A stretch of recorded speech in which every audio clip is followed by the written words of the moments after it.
أعوذ بالله السميع العليم من الشيطان الرجيم بسم الله الرحمن الرحيم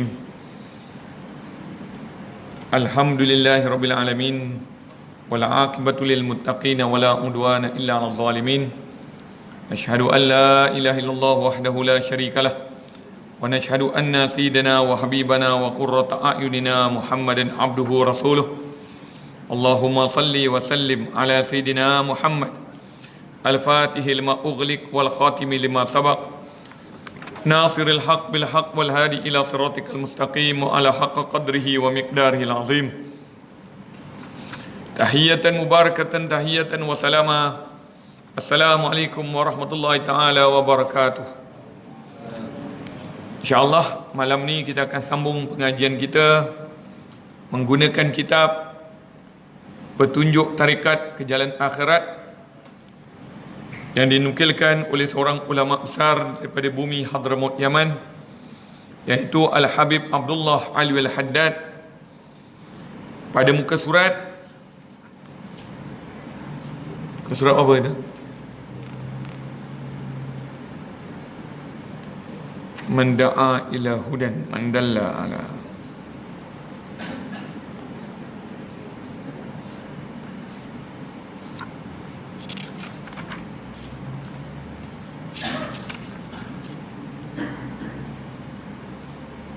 Baik, insya-Allah kita lihat muka surat 9. Masih lagi di dalam bab yang awal-awal, iaitu berada di dalam mukaddimah.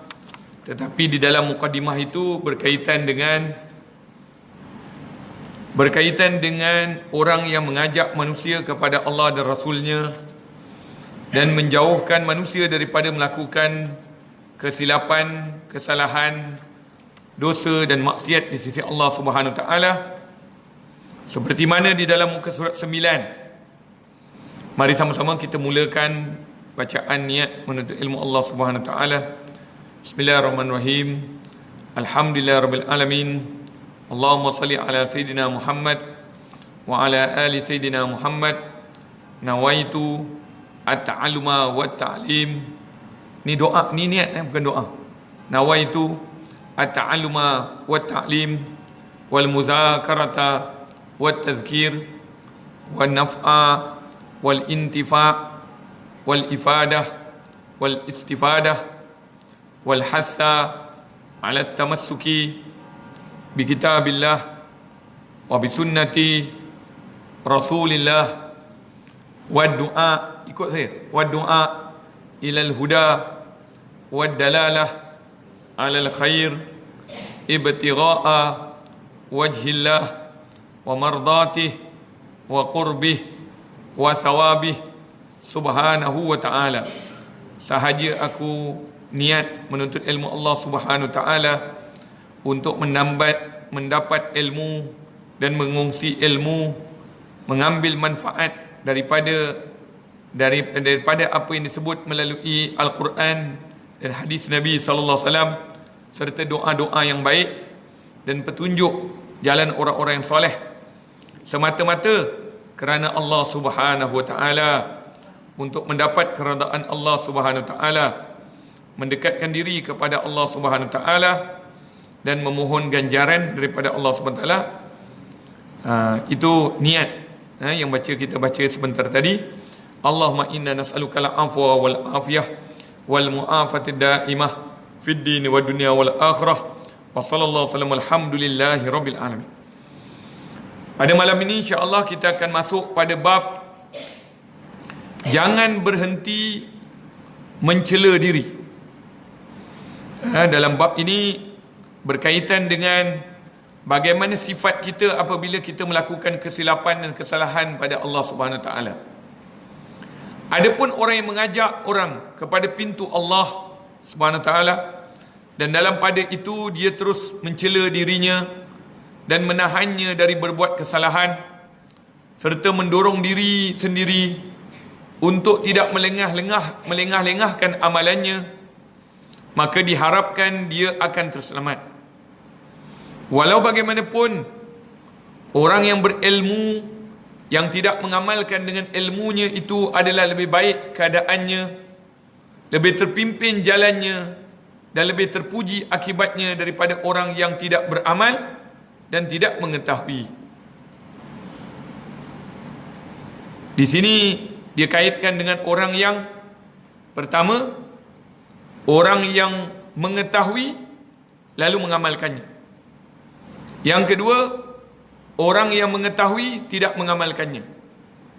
Yang ketiga, orang yang tidak ketahui tidak mengamalkannya. Mana tiga tingkatan ni yang paling mulia? Mana tiga tingkatan ni yang paling berat? Maknanya Allah SWT akan hukum dia lebih teruk daripada keadaan sebentar tadi. Tiga keadaan. Yang mana satu? Adakah orang yang menuntut ilmu tetapi tidak dapat mengamalkannya? Ataupun adakah orang yang boleh belajar ilmu tetapi tidak ingin belajar? Ataupun orang yang ada ilmu, itu yang lebih baik. Orang yang ada ilmu mengamalkannya dan mengajarkannya. Tiga. Orang ada ilmu, mengamalkannya dan mengajarkannya. Itu yang paling terbaik. Tetapi kita kena lihat, orang yang mengamalkannya atau mengajarkannya mesti orang itu belajar dulu. Bagaimana orang itu tak belajar tapi tiba-tiba nak mengajar? Jadi lahirlah seperti ibu ketam mengajar anaknya berjalan betul. Dia pun tak tahu macam mana jalan sebenar. Tapi dia memang lumrah, fitrah ketam memang berjalan macam tu. Maknanya ada manusia memang dia tak boleh belajar. Memang dia tak boleh belajar. Maknanya memang susah dia nak belajar. Itu kategori macam sindrom Down, autism ni semua. Kalau dia tahap yang berat. Saya pun Allah kurniakan 3 orang anak, yang mana anak saya ni semua kategori OKU. Tapi dia punya tahap tu tak adalah sampai ke sindrom Down. Tapi dia digelar sebagai ada sedikit kekurangan mental. Dipanggil mental. Penyakit tu bukan penyakit tubuh badan, tapi mental. Maksudnya dia punya IQ tu kadang-kadang tak sama dengan orang. Bahkan kalau tengok, ada sebahagiannya IQ-nya lebih daripada orang. Tapi bukan seluruhnya. Dia ada sebahagian ilmunya lebih daripada orang lain. Itu digelar ADHD ataupun mild autism ataupun autism. Setelah dibuat kajian, kebanyakan orang-orang yang cendekiawan ataupun yang bijak pandai pada hari ini, mereka sebenarnya bukan orang yang normal.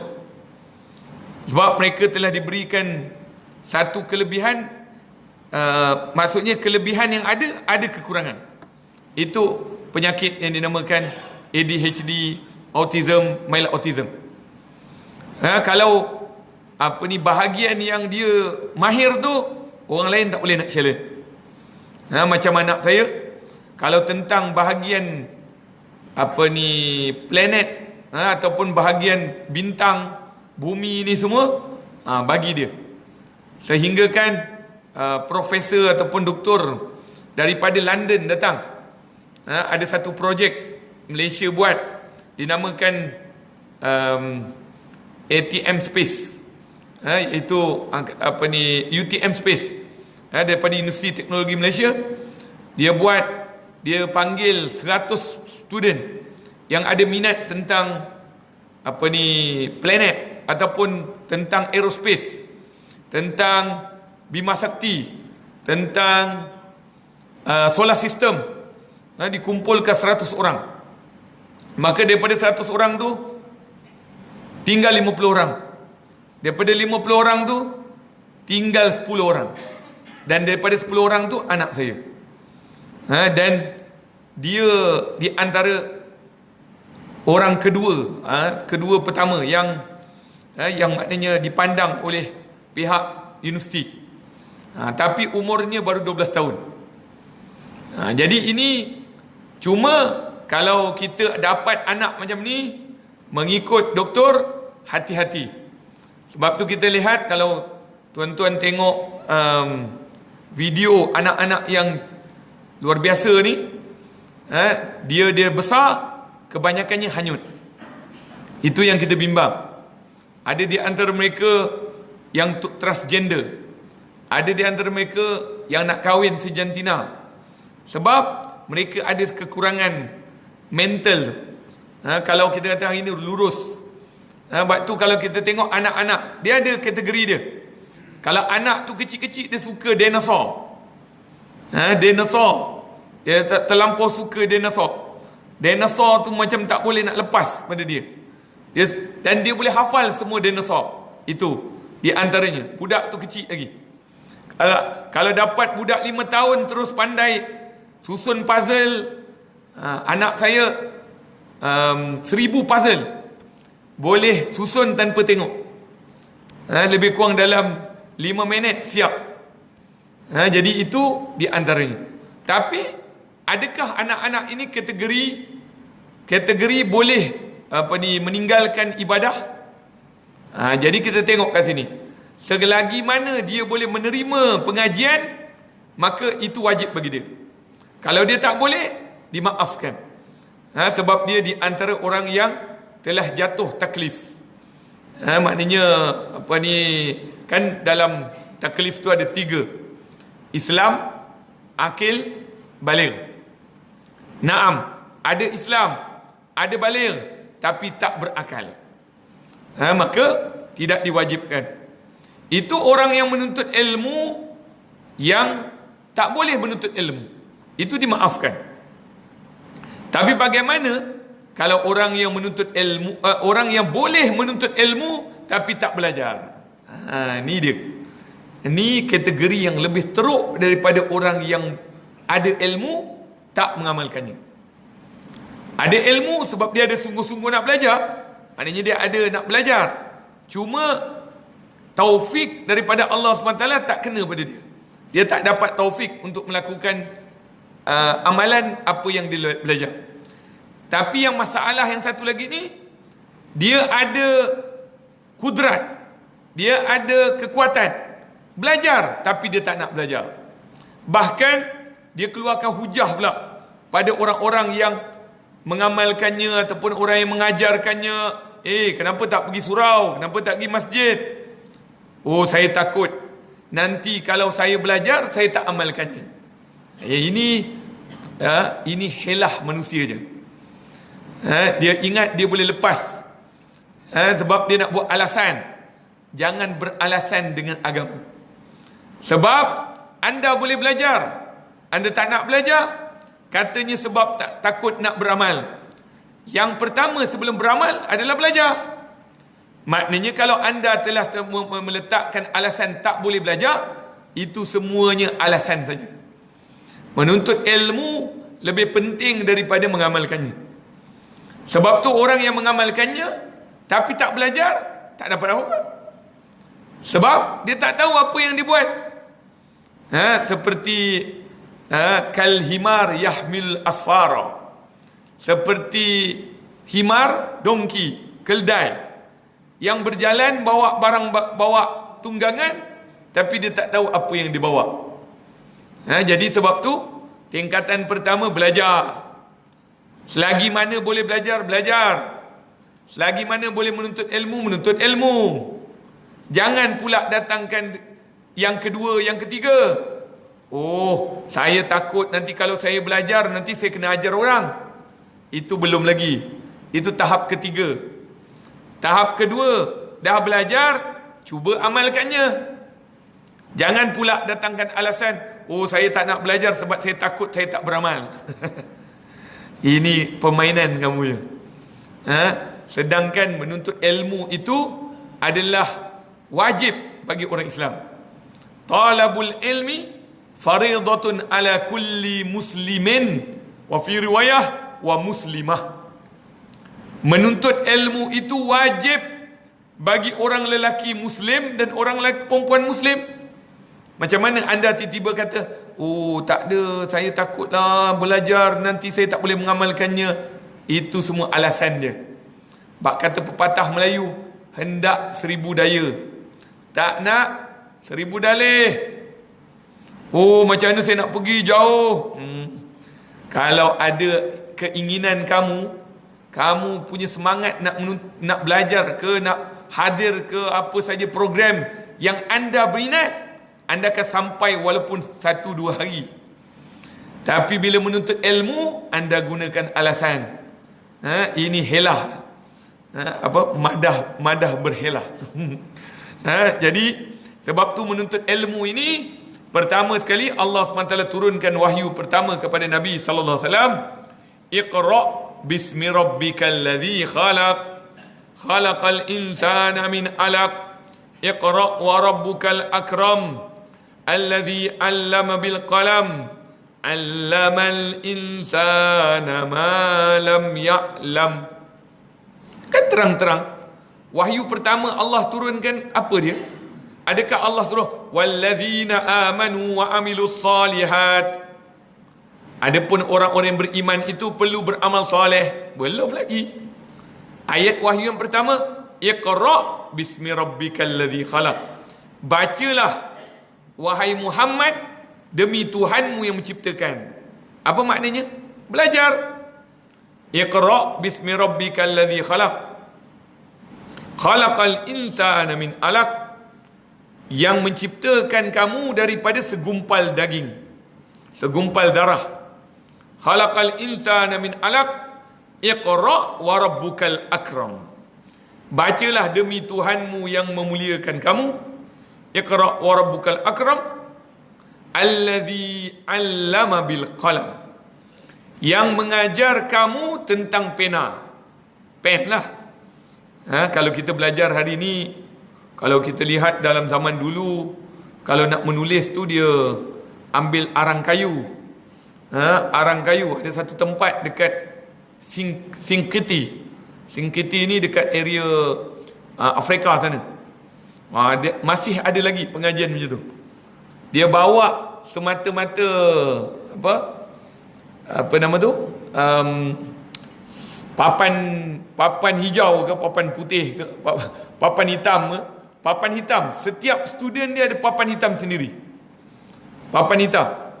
Datang bawa papan hitam, bawa kapur. Syekh cakap, tulis. Lepas habis tulis, padam. Mana pergi? Otak. Itu pengajian di Singkiti. Agaknya kalau kita dibalik macam tu, berapa ramai yang boleh. Ini bawa kitab pun belum tentu lagi. Nak catat apatah lagi. Jadi maknanya jauh. Kalau andai kata Allah Subhanahu Taala kembalikan kita zaman yang dulu, macam mana agaknya orang menuntut ilmu? Kadang-kadang ustaznya bawa buku, 1 buku keluar, 2 buku, 3 keluar, tapi anak muridnya tak ada satu apa pun dibaca. Tak ada satu apa pun nak dicatat. Maknanya apa sistem pengajian ilmu yang ada hari ini? Hanya sekadar macam kita tengok TV lah. Tengok TV, dengar, habis begitu. Lepas tu datang soalan, oh ini tak tahu nak jawab. Padahal itu adalah basic daripada agama.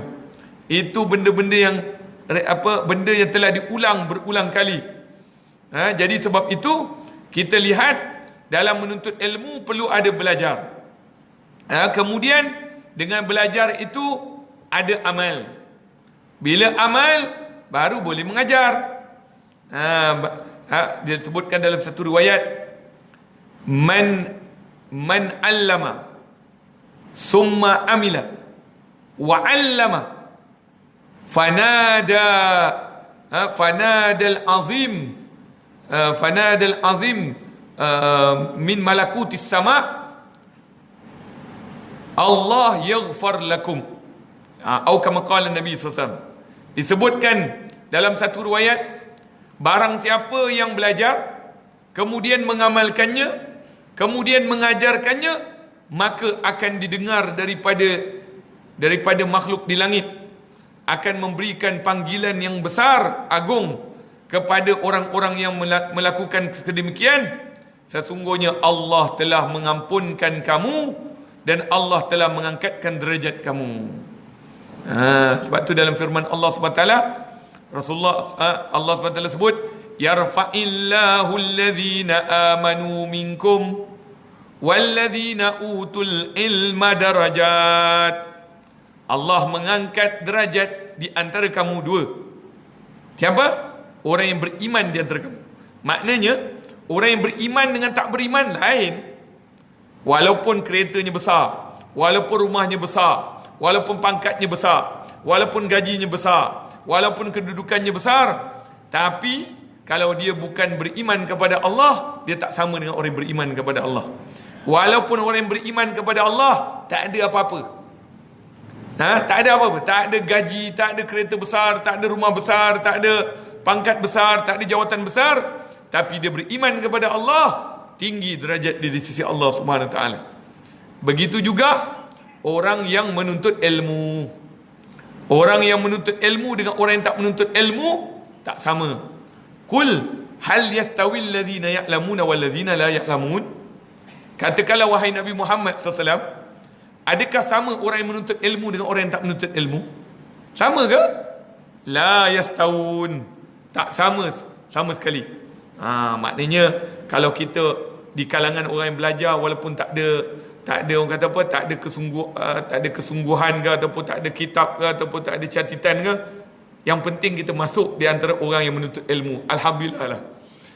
Cukup itu pun menjadi satu kebanggaan, satu kemuliaan. Kita dapat belajar walaupun ada orang yang tak datang belajar. Rumahnya dekat, tapi batang hidung tak nampak dalam menuntut ilmu. Orang kata, kenapa rumah dia dekat je tapi susah nak datang masjid? Ada satu kisah Ustaz Syamsuri pernah cerita. Dia kata ada seorang tu selalu datang masjid. Sekali satu hari tengok dia dah tak datang-datang. Tak datang-datang. Lepas tu orang kata, kenapalah dia ni tak datang-datang? Lepas tu jumpa dia dekat rumah. Tengok kat rumah ada, tapi kat masjid tak ada. Kenapa? Kata, aku sedih betul lah. Kenapa? Satu hari aku pergi ke masjid bawa kereta. Jadi bila bawa kereta tu, balik-balik tengok kereta orang langgar. Orang langgar. Dia kata sebab orang langgar kat masjid, saya boykot masjid. La ilaha illallah. Ada orang macam tu. Ada orang pula. Sebab ini pengalaman lah.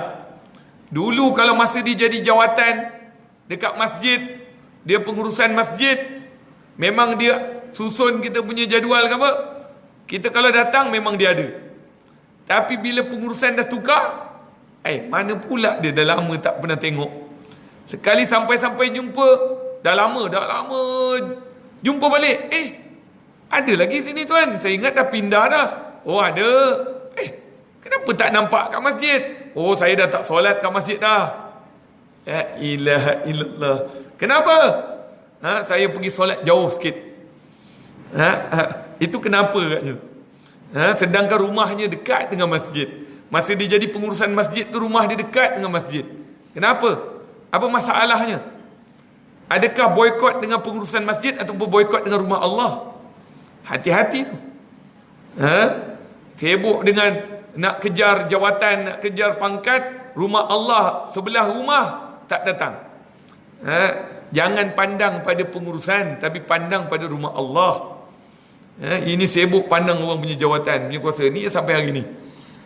Sibuk memandang jawatan, pandang kuasa, hubungan silaturahim putus. Hubungan silaturahim putus. Itu apa tu? Adakah Islam ajar macam tu?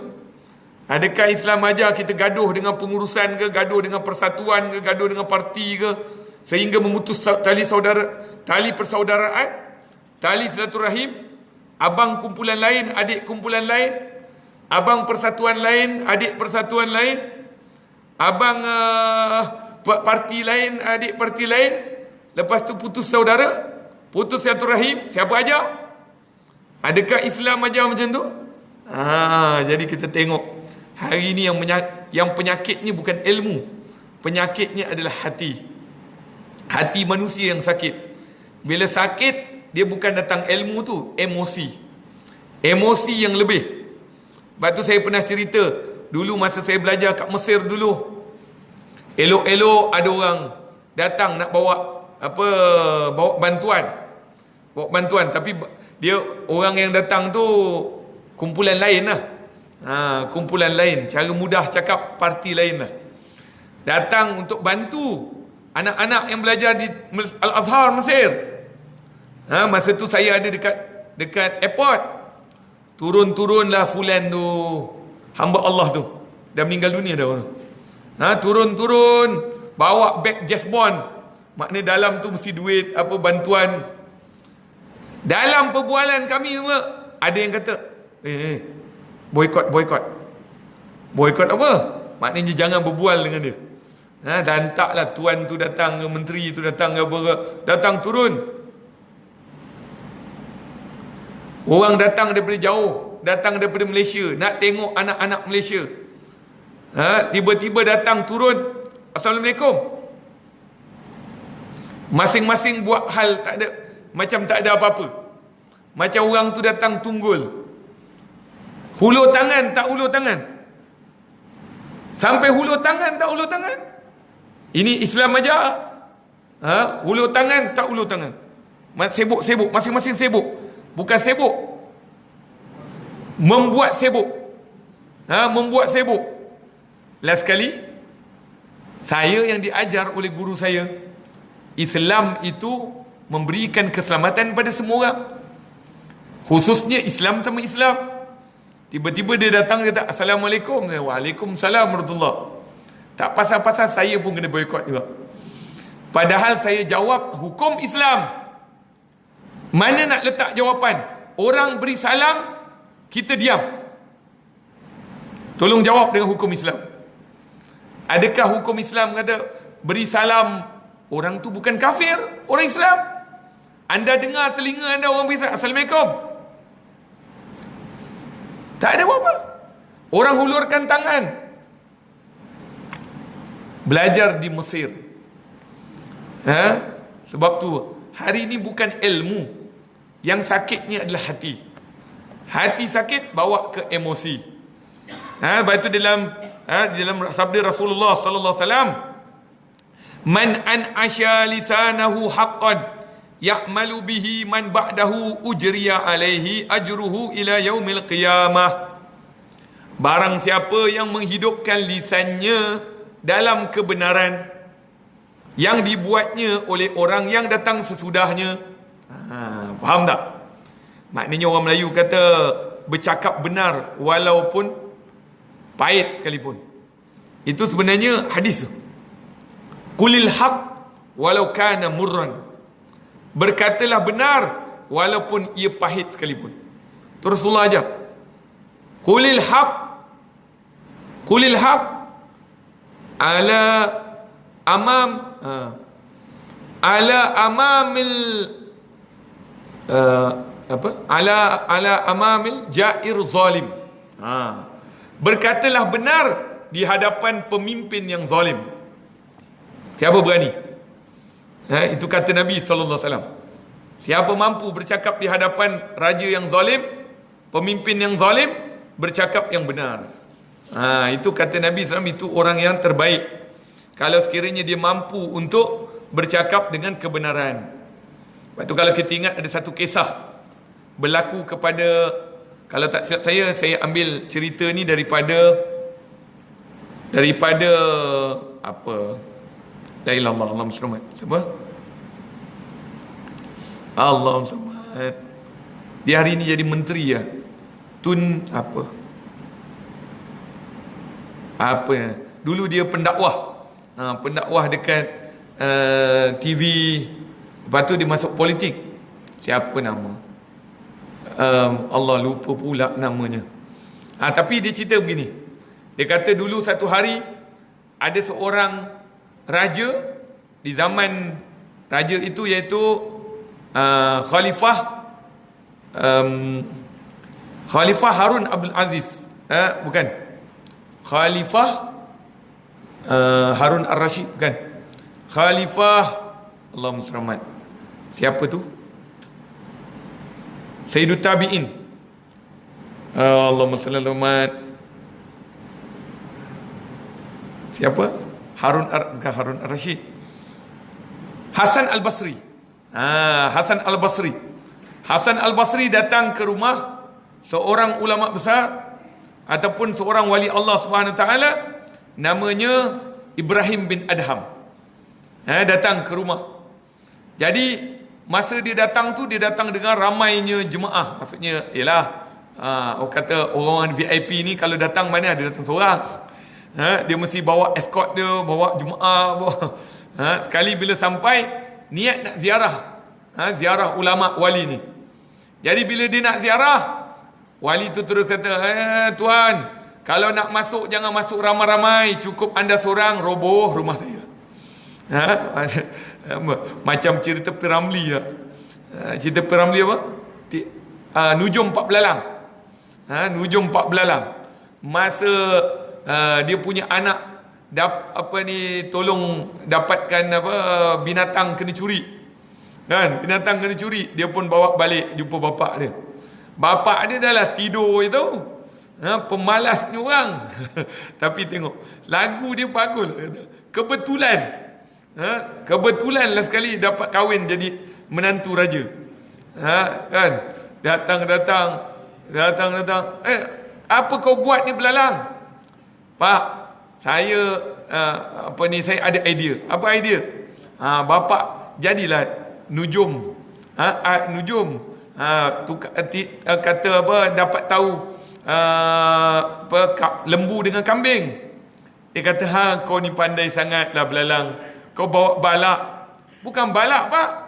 Kita nak pulangkan balik, kita tak tahu siapa. Ya tak ya juga. Kan? Last sekali si belalang datang pula tu. Hamba dah tahu. Tapi sebelum dia masuk tu, jangan masuk rumah hamba ramai-ramai. Roboh hamba. Last sekali yang masuk Tok Pengulu dengan 2 orang yang hilang. Tapi pandai pula dia buat look jumpy tu. Ini apa ni? Ni look jumpy. Pandai otak Piramli, Allah yarham Tun Piramli. Pandai pula, watak semua kena lah. Allah yarham. Tapi nak ceritakan bagaimana seorang raja nak masuk rumah wali Allah SWT. Ibrahim bin Adham masuk dalam, tapi sebelum nak masuk dia kata jangan masuk ramai-ramai, kalau boleh raja saja masuk. Tu faham tak? Tu orang nak jaga air muka. Ini hari ni habis dijaja. Padahal kita nak tegur seorang, habis semua orang tahu. Lebih-lebih lagi orang tu berkedudukan, orang tu ada jawatan. Kalau jatuhkan air muka dia semua orang tahu, baik kita nasihat betul-betul. Nasihat yang betul-betul adalah nasihat bi zahirul ghaib, iaitu hanya dia, baru kita tegur. Jadi sebab tu datang masuk dalam. Masuk dalam, Ibrahim bin Adham terus tutup. Tutup apa? Bukan tutup, matikan pelita. Dulu, zaman dulu rumah mana ada lampu, pelita. Masuk gelap. Gelap. Datang Ibrahim bin Adham pegang tangan. Ni, mes sini raja. Pegang. Tolong, saya tak nampak. Lepas tu Ibrahim bin Adham, Masya Allah, lembutnya, halusnya tangan. Itu dia nak tegur. Halusnya tangan. Tuanku, ini tangan tuanku ni lembut, halus. Andai kata tuanku buat silap tuanku, tangan yang lembut, yang halus ni boleh dijilat api neraka. Masya Allah. Itu Ibrahim bin Adham tegur pemimpin. Tegur raja. Terkejut raja dengar perkataan Ibrahim bin Adham. Tapi itu kembalilah, kalau Allah nak bagi hidayah pada dia. Tapi yang penting balagh. Ma inna alaina illal balagh. Tidak ada apa-apa melainkan sampaikan. Nak terima tak nak terima, itu belakang kira. Tapi sampaikan, tetap kena sampaikan. Bila buat silap, buat salah, lebih-lebih lagi para pemimpin, para penguasa buat salah, perlu tegur. Tak boleh kita diam.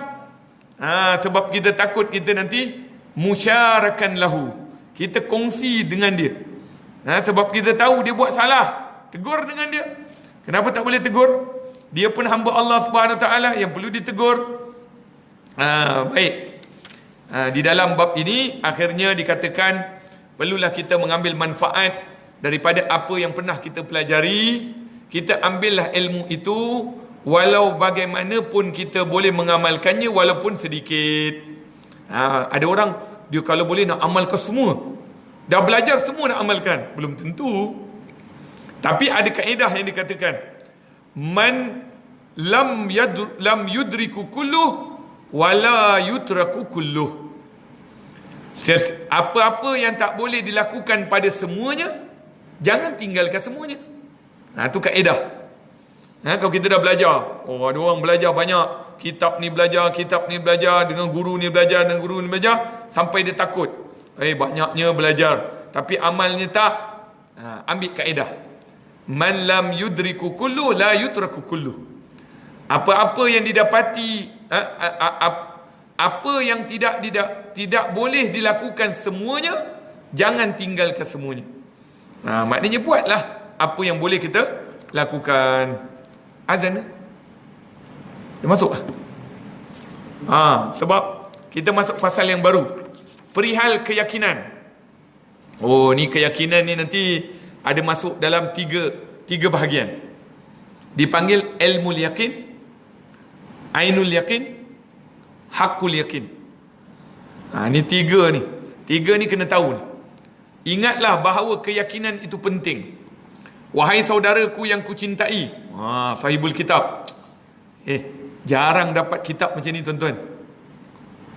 Ulama ni kata, wahai saudaraku yang kucintai. Ulama ni tulis, hendaklah engkau perkukuh keyakinanmu serta memperbaikinya, kerana keyakinan itu bila bertempat di hati serta menguasainya, menjadilah yang gaib, yakni yang tidak terlihat itu semacam syahadah, yakni terlihat. Dan ketika itu akan berkatalah si orang yang yakin itu, sebagaimana yang dikatakan oleh Sayyidina Ali karamah wajhah, moga-moga Allah memuliakan wajahnya. Itu dia Sayyidina Ali. Sayyidina Ali, kenapa kita kata karamallah wajhah? Siapa pernah dengar? Kenapa Sayyidina Ali kita sebut karamallah wajhah? Di antara sebabnya, Sayyidina Ali tak pernah lihat kemaluannya. Tak pernah melihat kemaluannya. Dalam riwayat mengatakan disebabkan itu dia disebut karamallah wajhah, tidak pernah melihat kemaluannya walau melihat kemaluannya. Yang saya tahu itulah. Tapi mungkinlah kalau keperluan mungkin perlulah, tapi tidak dilihat kemaluannya. Satu lagi, karamallah wajhah, tak silap dia tidak memandang apa ya? Karamallah wajhah. Ada satu lagi. Apa ya? Saya lupa. Dia ada dua sebab kenapa dia digelar sebagai Sayyidina Ali karamallah wajhah. Jika tersingkap semua, ni perkataan Sayyidina Ali, dengar. Jika tersingkap semua yang di belakang tabir, nescaya tidaklah aku bertambah keyakinan. Makna keyakinan dah kuat. Ada orang cakap, saya nak yakin kalau saya tengok malaikat. Saya nak yakin kalau saya tengok mukjizat. Saya yakin kalau tengok karamah. Itu yang berlaku pada kaum Nabi Musa. Kaum Nabi Musa, kan dia bersama dengan Nabi Musa, tapi dalam perjalanan tiba-tiba tengok Fir'aun dengan konco-konconya mengejar Nabi Allah Musa.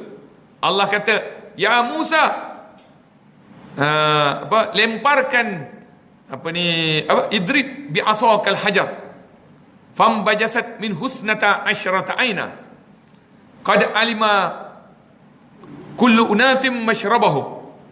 Allah Subhanahu wa taala ajar kepada Nabi Allah Musa alaihissalam, pukulkan tongkatmu di laut, maka akan terbelah 12 jalanan. Lalu dilaluilah semua pengikut Nabi Allah Musa alaihissalam.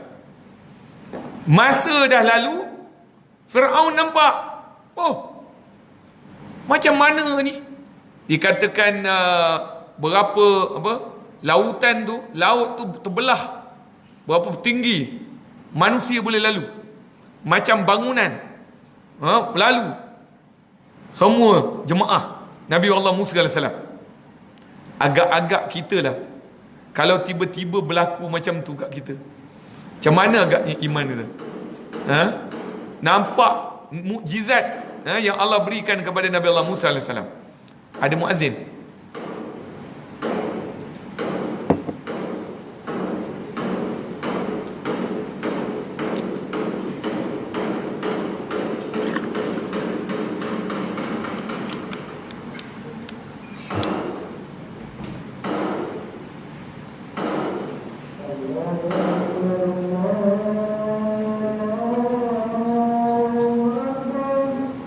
Marhaban bil qaila la marhaban bi salati ala Allah akbar Allah.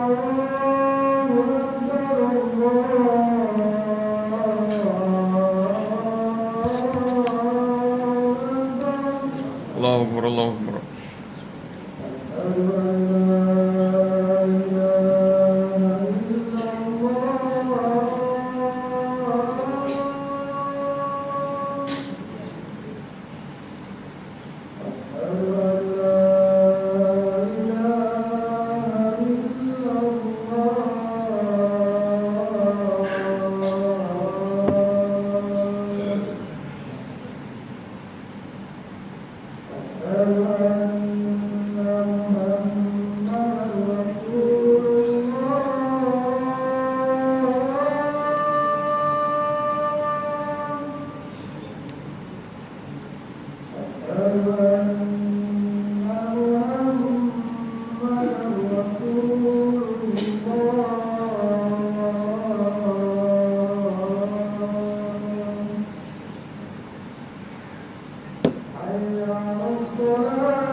Allahu akbar Allahu akbar.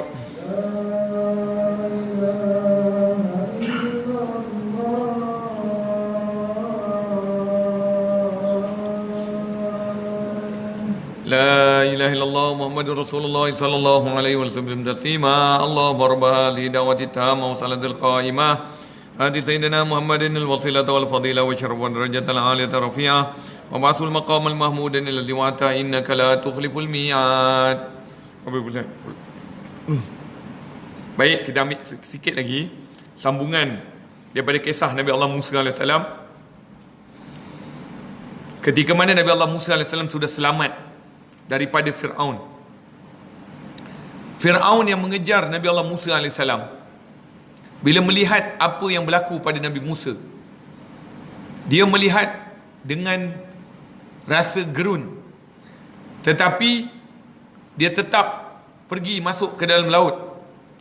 Allah Subhanahu Ta'ala akhirnya merapatkan kembali laut tadi, maka dia mati di dalam tersebut. Di dalam ilmu yang saya belajar, katanya Fir'aun yang lawan dengan Nabi Musa itu, semasa dia di dalam laut tadi, maknanya dalam apa, kelemasan ni, dia hendak bertaubat.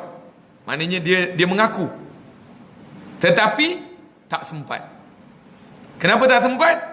Sebab Nabi SAW bersabda, Innallaha yakbalu taubata ibadih hatta lam yugharghir.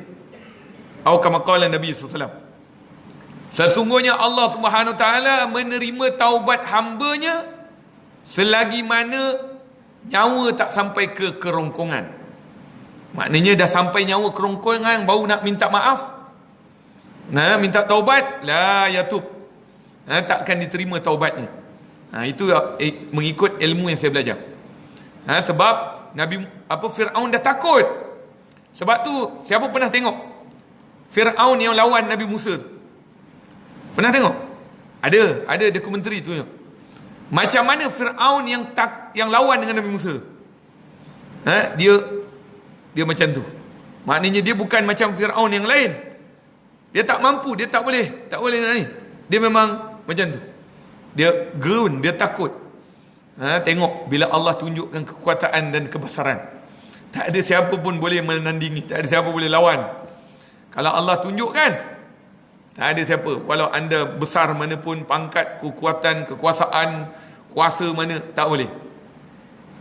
Sebab itu kalau kita tengok macam ini ilmu yang saya dengar lah. Kamal Atatürk. Kamal Atatürk itu Turki. Turki tu yang kita sebut Turki tu, Kamal Atatürk tu. Kamal Atatürk, Mustafa Kamal Atatürk ini, bila dia mati, tanah tak sambut dia, tak terima dia. Sebab tu katanya mayat dia tu bukan dalam tanah, dia dekat bangunan. Dia telah diletakkan dekat satu bim ke apa ke, kat situ sebenarnya mayat dia. Sebab dia nak tanam dekat tanah, tanah tak terima dia. Allahu Akbar. Tengok, bila Allah nak tunjukkan, buatlah kamu apa yang kamu ingat kat dunia ni kamu boleh buat senang-senang, aku boleh tunjukkan bila aku hendak. Tengok tu. Minta maaf saya cakap, ada beberapa mayat lagi. Dia di antara tokoh-tokoh, hatta kadang-kadang kita dengar namanya. Oleh pendakwah pun ada nama yang meninggal dunia badannya busuk. Ada kuburnya diletakkan setong sampah. Tapi nak ceritakan, tengok manusia apabila terlalu mengagung-agungkan manusia, sedangkan Allah tak muliakan. Sebab tu berhati-hati. Sebab tu dikatakan oleh Imam Ahmad bin Hanbal. Saya dengar Imam Ahmad bin Hanbal, nak tahu orang itu mulia, tengok bila dia meninggal dunia. Kalau dia meninggal dunia, ramai orang semayang jenazahnya, solat bersama dengannya, bawa mengiringi jenazahnya, dia mulia di sisi Allah Subhanahu Wa Taala. Tapi kalau dia meninggal 7 orang bersama dengannya, ini na'udzubillah min zalik, maknanya dia tidak dimuliakan. Dan bagaimana cara dia meninggal dunia? Ada satu jenazah yang kita tahu kelompoknya ramai, pengikutnya ramai. Dia dibawa jenazahnya melalui helikopter, melalui heli. Sebab tak nak orang rebut-rebut. Disebabkan orang terlampau ta'assub dengan dia, akhirnya orang tarik dia punya jenazah tadi, tercabut dia punya kain kapan, telanjang mayat tu. Allahu Akbar. Ini sebab tu kita kena minta dengan Allah SWT, Allahumma khtim lana bihusnil khatimah wa la takhtim ajalana bisu'il khatimah. Ya Allah, akhirkan hayatku dengan sebaik-baik pengakhiran, dan jangan akhirkan hayatku dengan seburuk-buruk pengakhiran. Ini kena selalu doa dengan Allah SWT. Khususnya sesiapa yang dalam keadaan sakit, pergi ziarah orang sakit, suruh dia banyak doa ni, supaya dia meninggal dunia dalam keadaan husnul khatimah. Rasulullah SAW telah bersabda bagaimana mulianya Nabi Allah, mulianya Sayyidina Umar bin Khattab, inna syaitana la yafraqu min zilli Umar wa ma salaka Umaru fajjan illa salaka syaitanu fajjan akhar. Allah. Sayyidina Umar bukan Nabi, tapi tengok Nabi Muhammad bangga dengan Sayyidina Umar. Sesungguhnya syaitan takut dari bayangan Umar. Oh, ini mana dapat orang bayangan, bukan tubuh badan, bayangan dia tu. Maknanya kalau contohnya tadi dia ada sini, lepas tu dia dah pergi, syaitan takut nak lalu kat situ. Tu bayangan dia ada. Allah. Sayyidina Umar bin Khattab, tu dia Sayyidina Umar. Inna syaitana la yafraqu min zilli Umar. Sesungguhnya syaitan takut dari bayangan Sayyidina Umar, dan setiap Umar berjalan di suatu lorong, nescaya syaitan akan lari mencari lorong yang lain. Ya salam, hebat Sayyidina Umar bin Khattab. Kalau dia lalu jalan ni, syaitan lari jalan lain. Wallahu ta'ala alam. InsyaAllah kita akan sambung lagi pada bab perihal keyakinan, sebab-sebab meneguhkan keyakinan. Saya pun kena tanda, nanti lupa. Jadi insya-Allah pada bulan depan. Bulan depan ada raya. Belum.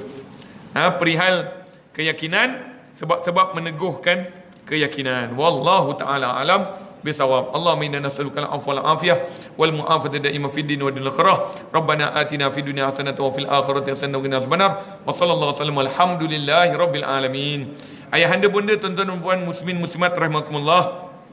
Andai kata sesiapa yang ingin membuat korban, ialah korban Malaysia ni kebanyakan surau masjid buat. Saya pun buat juga. Kalau ada siapa yang nak daging korban dibuat infak, kemudian sebahagian bagi di rumah, satu bahagian ada 750, satu 800, 850. Itu memang saya buat selalu dekat Melaka, dekat air molek Melaka. Tapi satu lagi, kalau nak buat di luar negara, yang harga lebih murah, 350 satu bahagian. 350 satu bahagian, sama ada di Kemboja ataupun di India. Siapa yang berminat boleh buat korban di luar negara juga. Siapa yang nak korban lain sikit, korban unta. Seekor unta 3,950. Seekor unta. Siapa nak buat seekor unta di bumi Mekah Al-Mukarramah. Kalau dekat Mekah 450 seekor kambing. Jadi siapa-siapa yang berminat boleh jumpa saya lepas habis solat, ataupun nanti saya kongsikan dengan Tuan Haji apa nama, Haji Razak. Jadi boleh kongsi dengan semua siapa yang nak berminat buat ibadah korban. Hadza wabillahi taufiq wal hidayah. Assalamualaikum warahmatullahi wabarakatuh. Terima kasih bagi sesiapa yang berkongsi ilmu dengan saya.